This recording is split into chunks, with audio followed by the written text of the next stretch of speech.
Mesdames, Messieurs, bonsoir. Voici les titres de l'actualité. Information judiciaire sur la gestion du Conseil sénégalais des chargeurs COSEC. Deuxième retour de parquet. Deuxième nuit de garde à vue pour l'ex-directeur général Amadou Kane Diallo et ses compagnons. Ils sont mis en cause par un rapport de gestion. Élection législative du 1er juillet au Sénégal. La paix, un sujet qui tient à cœur le sud du pays. À Sédhiou, la population interpelle les candidats à la députation. Un candidat d'un genre particulier, Madanissi, ramasseur d'ordures, technicien de surface pour faire plus moderne, veut défendre la cause des siens à l'Assemblée nationale. Le sujet focus du jour, l'érosion côtière qui menace de faire disparaître la plage très touristique de Saly Portudal. Les hôteliers mobilisés en appellent à un plan de sauvetage. Nous invitons pour en parler le directeur général de Teranga Saly, Patedia. Et puis lutte choc dimanche entre Bombardier et Tapha Tine, un combat organisé par Luc Nicolaï, également promoteur de Modulo Gris Bordeaux. Un face-à-face raté qui se termine dans la violence. Bienvenue.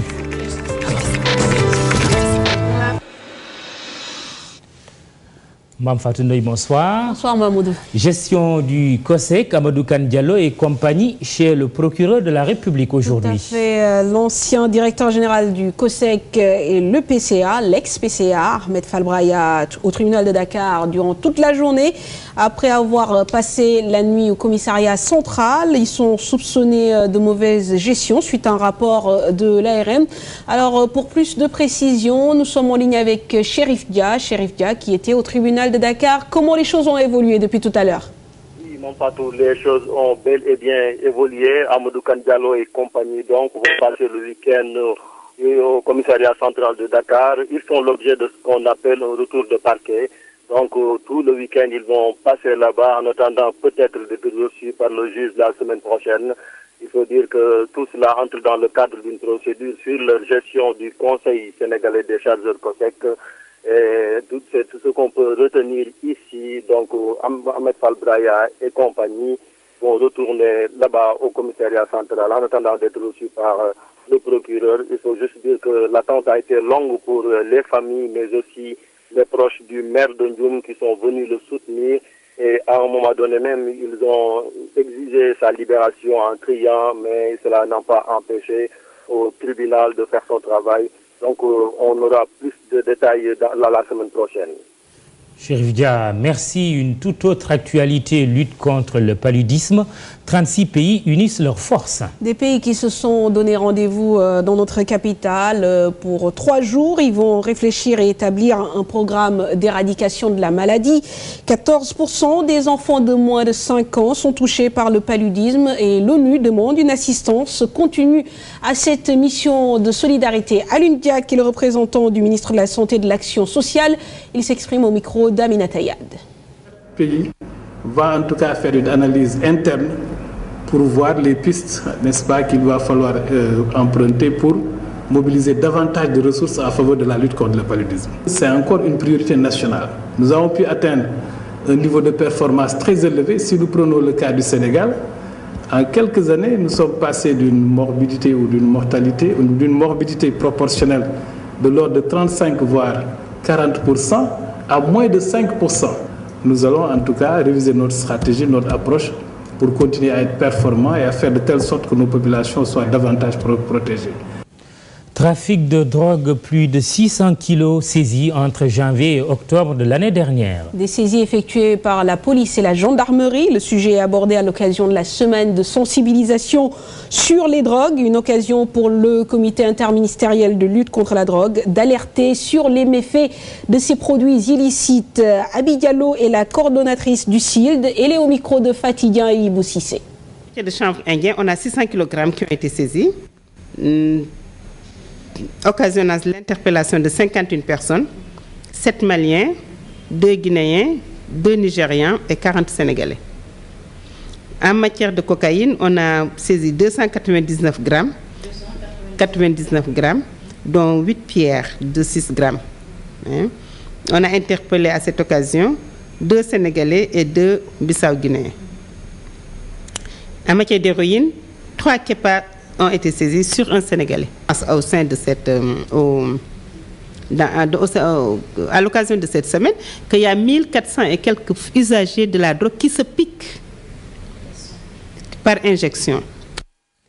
Et puis un clin d'œil, voire plus, au monde rural. Le ministre de l'Agriculture a décidé de faire un don à hauteur de 600 millions de francs CFA aux femmes issues des zones rurales. La cérémonie de remise de dons s'est tenue ce matin dans une société dénommée Sismar. Le compte rendu de Fatima Kébé et Diafaraba. Le ministre de l'Agriculture équipe les femmes du monde rural. Ce don de matériel agricole destiné aux femmes intervient en ce début de la saison des pluies. Une manière pour le ministère de l'Agriculture de les aider à atteindre l'autosuffisance alimentaire. Nous étions venus ce matin réceptionner en compagnie de notre collègue ministre de la Femme, de l'Enfance, réceptionner le matériel agricole. C'est du matériel produit dans notre pays par une entreprise bien sénégalaise. Ce matériel d'une valeur globale de 600 millions est composé de 1700 semoirs, 600 ou SIN et 2228 ou occidentales. Ce matériel fabriqué au Sénégal est une réponse aux besoins du secteur de l'agriculture. Une première étape d'un programme étalé sur 3 ans selon Benoît Sambou. C'est une première, mais nous comptons poursuivre ces efforts, ce programme, et nous discutions avec les autorités de la Sismar pour voir dans quelle mesure nous allons lancer un grand programme de mécanisation. Dans les 3 prochaines années, nous puissions vulgariser ce programme, nous puissions équiper le plus grand nombre d'exploitations familiales. Son collègue de la femme salue le geste. Aminata Sarr estime que le matériel va encourager les femmes rurales à s'investir davantage dans l'agriculture. Le geste à l'endroit des femmes est un geste qui est d'une importance très, très remarquable. La parité n'est plus un vain mot, c'est maintenant une réalité. Le matériel qu'on vient de recevoir également aujourd'hui vient confirmer davantage le vœu du président de la République de voir demain l'autonomisation de la femme. Le ministère de l'Agriculture promet de multiplier ce genre de gestes en faveur des agriculteurs pour accroître leur production. Et puis nous parlons de cet incident qui s'est déroulé à Gorée, la chaloupe immobilisée durant une vingtaine de minutes par les populations de l'île cet après-midi. Population qui manifestait leur désarroi après 4 jours de délestage. La chaloupe a été libérée suite à une intervention de la Sénélec qui promet aux populations un groupe électrogène disponible dès ce soir. Et puis on parle culture, la musique fêtée ce 21 juin à travers des concerts. Le collectif des artistes musiciens de Dieuppeul Derklé profiter de l'occasion pour donner une conférence de presse. Les artistes musiciens doivent faire de la musique un facteur de développement économique et humain. C'est ce que nous dit Abdou Fall au micro de Daniel Diouf. Étant un outil de promotion sociale, aujourd'hui, on se dit que les artistes doivent être conscients de cela et créer par eux-mêmes des outils qui puissent leur permettre, en plus de leur musique, de créer d'autres activités qui peuvent être bénéfiques. Ces activités peuvent être d'ordre lucratif carrément, qu'il ne s'agit plus de faire tout simplement de la musique, qu'il faut tout le temps essayer d'y allier autre chose en tant qu'outil de promoteur social, vulgariser ça de manière à pouvoir être à l'aise financièrement, parce qu'on sait que les métiers de l'art sont intermittents. Aujourd'hui, il y a des moments ascendants et des moments descendants. Et faudrait-il encore que l'artiste soit conscient d'un fait qu'il faut qu'il y ait d'autres activités pérennes qui puissent accompagner son art. Et ces activités, comme je viens de leur dire, peuvent être d'ordre commercial, peuvent être d'autres activités en tout cas, qui peuvent tourner autour de son métier. Ça peut être la mode, la vente d'autres objets, d'autres trucs qui peuvent carrément l'aider et l'accompagner. Et je pense que déjà ça peut être déjà un outil qui peut aider les artistes à vivre dignement de leur art, parallèlement à la musique qu'ils font. Voilà, Mamoudou, toute une réflexion autour de la musique par Abdou Fall du collectif des artistes musiciens de Dieuppeul Derklé. Voilà qui met fin à cette page actu. Merci, Mme Fatounoy. À tout à l'heure pour le sport. Candidat à la députation, vous êtes interpellé. Les populations du sud du pays veulent que la paix en Casamance soit une priorité. Une exigence qui n'est pas tombée dans l'oreille d'un sourd. Chaque liste y va de son arsenal de séduction. Illustration, la coalition Bokk Gis Gis réclame l'ouverture de négociations là où la coalition Benno Bokk Yakaar au pouvoir promet que les discussions avec le MFDC sont en bonne voie. Reportage à Sédhiou, Bakary Konté, Thierno Laurent Mendy. La paix en Casamance, c'est le souhait de toutes les populations du Sud. Les futurs députés sont interpellés sur la question. Les gens ont peur, les ONG ont peur, beaucoup de structures ont peur de venir en Casamance pour investir. Là, les gens, vraiment, nous demandons à tous les députés, les futurs députés qui seront à l'Assemblée nationale, venant de la Casamance, vraiment de lutter pour la paix en Casamance. La coalition Bokk Gis Gis en fait une priorité. Je pense qu'il faudrait qu'on engage très rapidement des négociations avec le mouvement des forces démocratiques de Casamance. Peu importe le lieu, je pense que le combattant du MFDC a montré sa disponibilité à venir autour de la table de négociation. Moi, je répétais partout que peu importe le lieu, que ce soit en Gambie, que ce soit en Guinée-Bissau, que ce soit à Paris, l'essentiel, je pense qu'il faut, c'est de se mettre autour d'une table pour essayer de trouver une solution à ce problème qui n'a que trop duré et qui touche particulièrement ces derniers temps la partie du Balantakunda, où beaucoup de leaders ont eu du mal à se rendre. La coalition Bokk Yakaar déclare que les discussions sont en cours. Je pense qu'il y a des discussions qui sont en cours pour que nous ayons un dialogue. Nous sommes d'accord sur le principe du dialogue.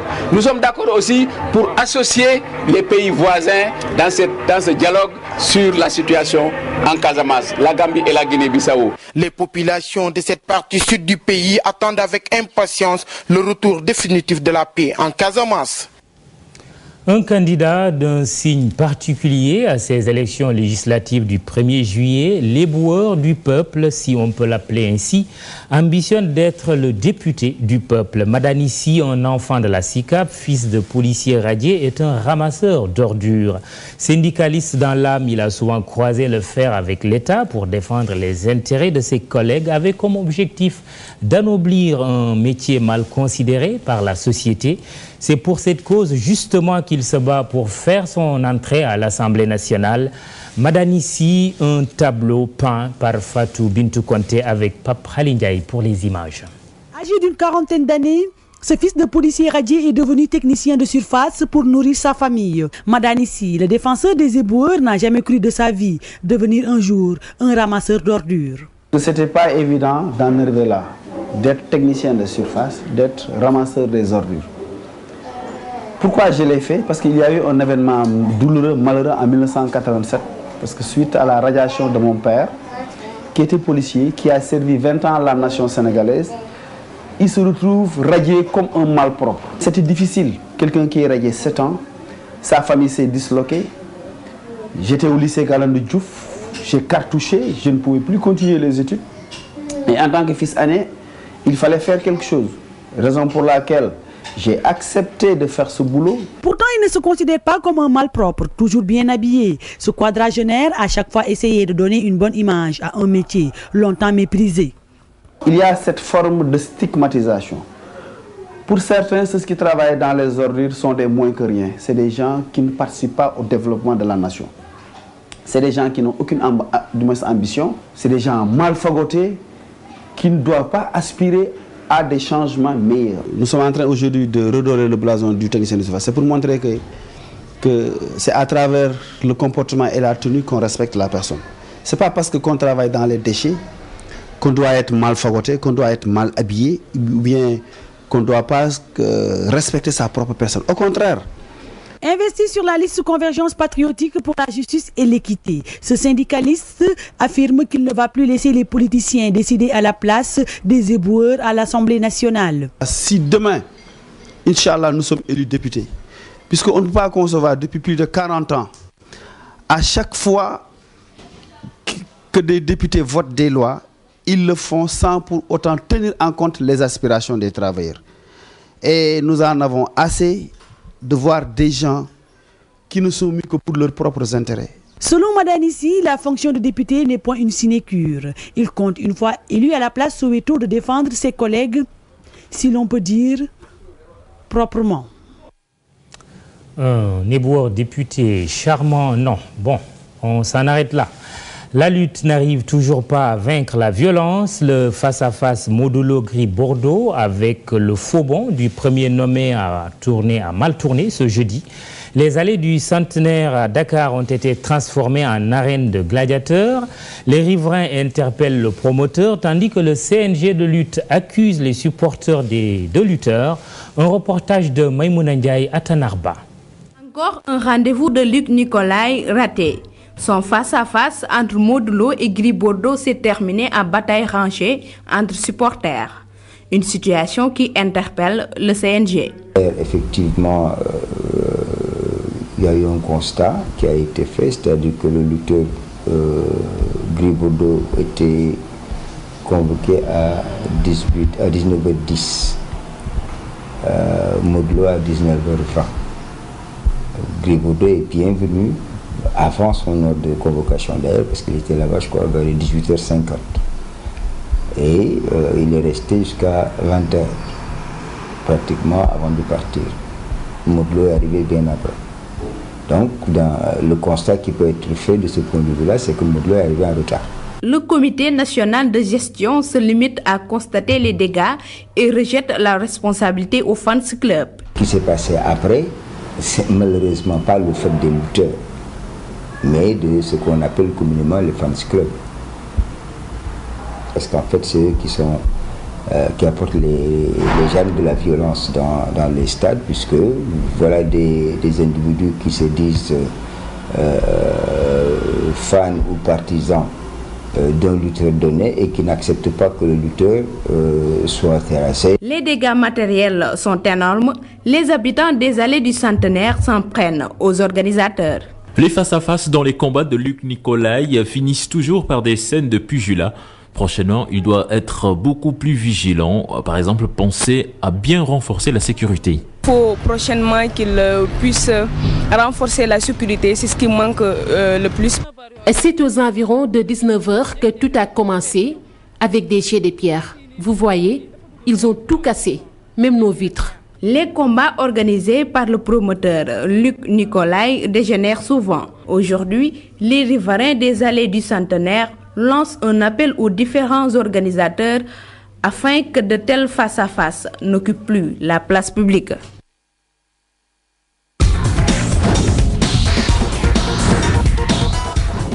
La lutte, on y est déjà. Le choc du week-end de Tapha Tine Bombardier, Mame Fatou Ndoye. Tout à fait, choc attendu, bien sûr, par les amateurs qui va certainement battre des records d'affluence. L'opposition fait déjà l'objet de spéculations suite au dernier face-à-face entre les deux lutteurs. Bombardier et Tapha Tine se sont défiés, évoquant un combat avec coups et fracas. Stratégie ou ruse. Ibrahima Khan, journaliste spécialisé dans la lutte, livre son analyse au micro d'Abdoulaziz Ndiaye à Tanarba. Je ne pense pas que ça soit une stratégie. Je pense que les deux lutteurs vont venir pour se bagarrer.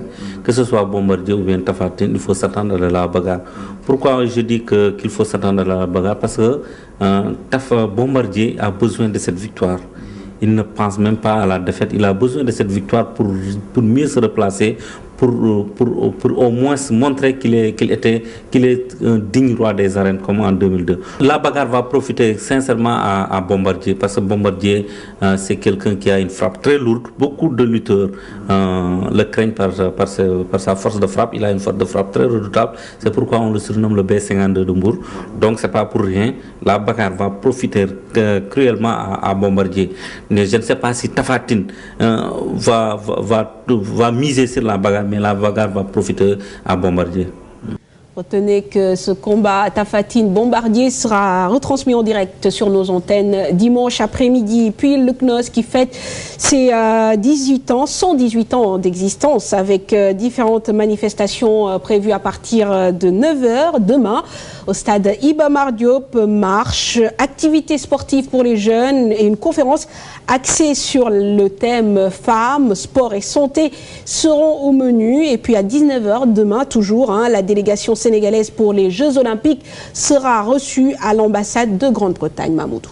Coupe du Sénégal de football. Maintenant, Gorée et Jaraaf rejoignent les quarts de finale. Tout à fait. Gorée qui a dominé Asfad National 2-2 au temps réglementaire. 4 tirs au but à 2 pour les insulaires. Et puis le Jaraaf qui a battu Olympique Sport de National 2 sur le score de 2-1. Et puis HLM de Ligue 2 qui se qualifie aux dépens d'Almami au tir au but. Ainsi, 3 affiches des quarts de finale sont déjà connues. Donc en ce qui concerne cette Coupe du Sénégal, Casa Sport contre Walidan, Gorée contre Port et enfin Jaraaf qui va affronter HLM.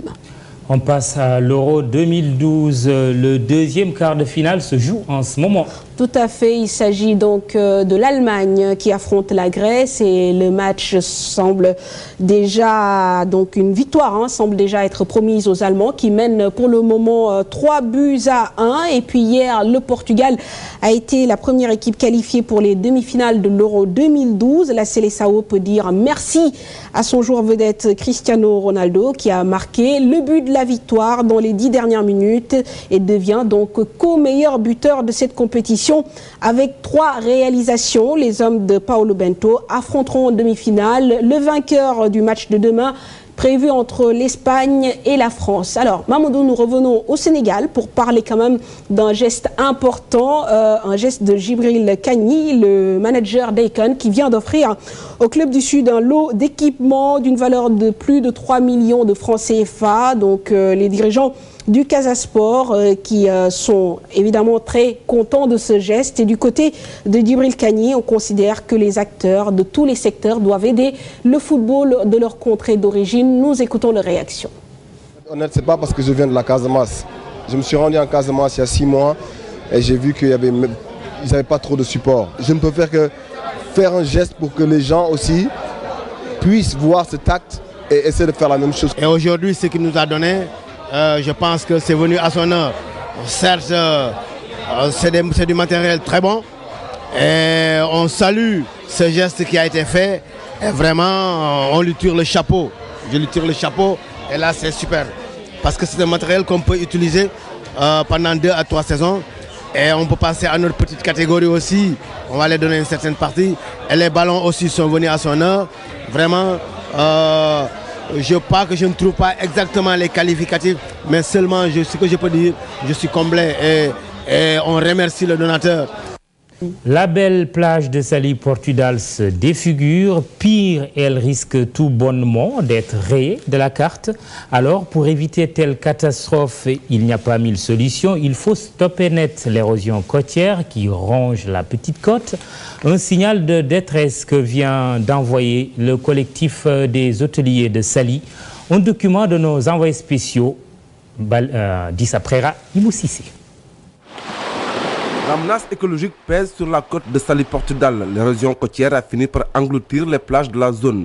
Et si rien n'est fait en urgence, c'est toutes les plages de ce littoral qui vont disparaître. Vous pouvez le constater derrière moi, les plages à Saly sont en train de disparaître par rapport à un phénomène d'érosion côtière qui est un phénomène endémique au Sénégal et sur toute la planète dû au réchauffement climatique, mais qui a été sans doute aggravé ces dernières années par les actions de l'homme. Alors, il est vrai que les plages sont dans un piteux état, comme vous pouvez le constater. Nos collègues de Nouvelles Frontières ont été obligés de faire un enrochement derrière moi, sinon la plage partirait. Nous sommes au début de l'hivernage et si rien n'est fait, la totalité des plages risque de disparaître. Le phénomène est si grave que les touristes et habitués de la station balnéaire s'en préoccupent. Ils donnent leur point de vue et alertent. Ça fait 15 ans que je viens ici, je suis habituée. Mais bon, pour ceux qui viennent la première fois ici, ils ne reviendront pas, ça c'est clair. Pourquoi ? Parce que, vu l'état de la plage et tout, les gens ne reviendront pas. Des efforts pour nettoyer la plage, mais les pierres qu'ils mettent derrière, c'est inesthétique. C'est pas beau, et puis c'est inutile. C'est utile pendant 2 marées, 3 marées, et puis après, le sable, il part quand même. Pourtant, l'État et les hôteliers ne sont pas restés les bras croisés. Un gabionnage a été réalisé il y a 1 an pour retenir l'avancée de la mer, mais l'ouvrage ne résiste pas aux assauts répétés des vagues. Conséquence, certains établissements hôteliers ont presque perdu leur plage. Il y a eu en effet l'année dernière un partenariat public-privé entre la direction de l'environnement et le projet Intact pour faire du gabionnage, mais qui n'était qu'une situation provisoire pour justement préserver ce qui pouvait être encore préservé, en attendant des travaux de plus grande envergure pour endiguer le phénomène de façon globale. Il est vrai que la direction de l'environnement nous promet depuis des mois des travaux, mais qui ne démarrent pas. Cette menace écologique fait planer le spectre du chômage dans le département de Mbour. Des milliers d'emplois sont en jeu. Et vous pouvez comprendre les conséquences économiques sur la région, aussi bien sur la pêche que sur le tourisme, puisque le tourisme est un secteur d'activité très important à Bourg, et que si nous n'avons plus de plage, nous n'avons plus de touristes, et s'il n'y a plus de touristes, il n'y a plus de travail. Il faut reconnaître qu'aujourd'hui que la mer est en train d'engloutir la plage, et au-delà de la plage, engloutir même les chambres. Et dans ce cadre, nous sommes aujourd'hui confrontés à une situation quand même d'inquiétude. Au-delà de la clientèle, nous avons aussi le problème des travailleurs, parce que vous savez que le tourisme fait nourrir beaucoup d'hommes. Nous avons les travailleurs salariés, nous avons l'emploi indirect, c'est-à-dire les fournisseurs, les prestataires de services, les taximens, les antiquaires. Vous voyez donc tout ce monde effectivement risque de retrouver un chômage. C'est la raison pour laquelle nous nous sommes dit, en syndicat, effectivement, nous allons devoir nous faire entendre pour alerter le gouvernement pour qu'il prenne effectivement des dispositions idoines par rapport à la situation que se vit aujourd'hui le secteur touristique. Entre Saly et le tourisme, c'est une histoire vieille de plus de 30 ans. Sa fin signifierait la mort économique de la localité, mais aussi un manque à gagner énorme pour l'État du Sénégal. Nous recevons sur ce plateau le directeur général de Teranga Saly, Pathé Dia. Bonsoir. Bonsoir, Mamadou. Est-ce qu'il n'y a pas franchement un peu d'exagération en parlant de risque de disparition de Saly Portudal? Pas du tout. En fait, si vous venez sur la station balnéaire de Saly, vous verrez que nous-mêmes, nous ne sommes pas en train d'exagérer, parce que ce phénomène dure quand même depuis plus de 5 ans. Nous n'avons pas malheureusement eu l'écho favorable au niveau du régime précédent, parce que quand même cela fait depuis 2007 que nous essayons de lutter. Aujourd'hui, il semble que des choses sont en train d'être bougées, mais rien ne dit que ça va se faire, parce qu'il y a le fonds d'adaptation qui a dégagé un budget pour lutter contre l'érosion côtière. Combien? Un budget de combien? Un budget à peu près de 100 milliards de francs. 100 milliards. Voilà, qui ont été mis à la disposition de l'État du Sénégal uniquement pour l'érosion côtière. L'État du Sénégal est considéré comme un pays test aujourd'hui. Donc cet argent-là, inéluctablement, devra servir à lutter contre l'érosion côtière. Mais malheureusement, nous avons une faille au Sénégal, c'est que ces fonds qui sont généralement mis à disposition ne sont jamais absorbés. Et ce qui fait que du coup, à la fin de la période, les fonds sont retournés. Ils ne peuvent pas être utilisés autrement.